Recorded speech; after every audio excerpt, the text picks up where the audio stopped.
Hi friends, welcome to my channel Snigdha వంటలు. ఈరోజు recipe వచ్చేసి 90s కిడ్స్ ఫేవరెట్ అండి. తేనె మిఠాయిలు. మా సైడ్ అయితే రెడ్ రసగుల్లా అని అంటారు.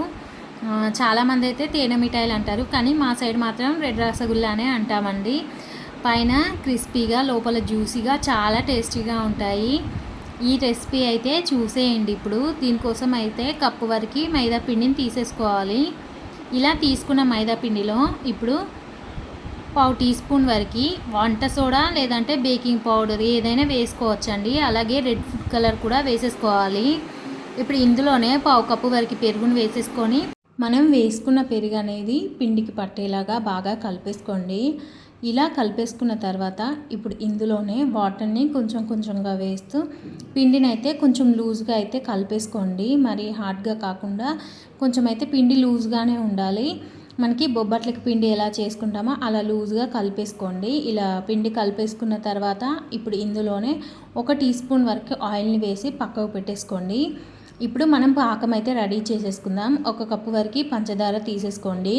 ఇందులోనే 1.5 కప్పు వరకు వాటర్ని వేసేసుకొని పంచదారని కరిగించుకోవాలి. మనకి పాకం ఏమీ రానవసరం లేదండి. జస్ట్ పంచదార కరిగిపోయి ఇలా కొంచెం జిగురు జిగురుగా అయితే సరిపోతుంది.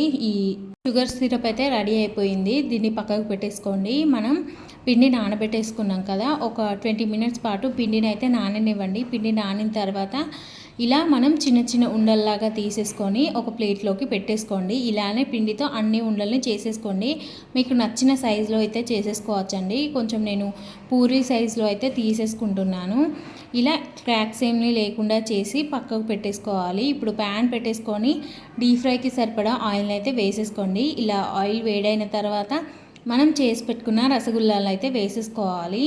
ఇలా మొత్తం రసగుల్లా వేసేసుకున్న తర్వాత ఒక 5 మినిట్స్ పాటు కదపకుండా ఫ్రై చేసేసుకోండి. మనకి 5 మినిట్స్కి రసగుల్లా అనేది పైకి తేలుతూ ఉంటుంది. ఇప్పుడు రెండో వైపు కూడా మంచిగా ఫ్రై చేసేసుకోవాలి. లో ఫ్లేమ్లోనే ఫ్రై చేసేసుకోండి. అప్పుడే పిండి అనేది లోపల వరకు వేగుతుంది. చూడండి, ఇలా మంచిగా ఫ్రై చేసి ఈ రసగుల్లాలను అయితే తీసేసుకోవడమే. ఇవి వేడిగా ఉన్నప్పుడే షుగర్ సిరప్లోకి వేసేసుకోండి. ఒకవేళ షుగర్ సిరప్ చల్లారితే కాసేపు వెయిట్ చేసి మనం చేసుకున్న రసగుల్లా అయితే షుగర్ సిరప్లోకి వేసేయండి. ఇలా వేసుకున్న తర్వాత ఒక 5 నిమిషాల పాటు ఉంచేసి తీసేస్తే సరిపోతుంది. మిగతా రసగుల్లాలు కూడా ఆయిల్లోకి అయితే వేసేసుకోవాలి. ఇలానే వీటిని కూడా ఫ్రై చేసేసుకోండి. లో ఫ్లేమ్లోనే ఫ్రై చేసేసుకోండి. ఇలా ఫ్రై చేసుకున్న రసగుల్లాలను కూడా షుగర్ సిరప్లోకి అయితే వేసేసుకోండి. వేసుకొని ఒక 5 మినిట్స్ ఉంచేసుకొని తీసేయడమే. మనకి సిరప్ అంతా ఈ రసగుల్లాలు పీల్చేసుకుంటాయి, చక్కగా వస్తాయండి. ఇప్పుడు వీటిని షుగర్ సిరప్ నుండి తీసేసుకుంటున్నాను. మిగతా రసగుల్లాలు కూడా షుగర్ సిరప్లోకి వేసేసుకొని ఒక 5 మినిట్స్ పాటు ఉంచేసుకుంటే సరిపోతుంది. సిరప్ మాత్రం చల్లారకుండా చూసుకోండి. చల్లారితే వెయిట్ చేసి వేసుకుంటే సరిపోతుంది. చాలామందికి ఈ రసగుల్లా అయితే ఫేవరెట్ కదా. ఈ వీడియో నచ్చితే లైక్ చేయండి, షేర్ చేయండి. అలాగే నా ఛానల్ని సబ్స్క్రైబ్ చేయండి. Thank you for watching Snigdha వంటలు.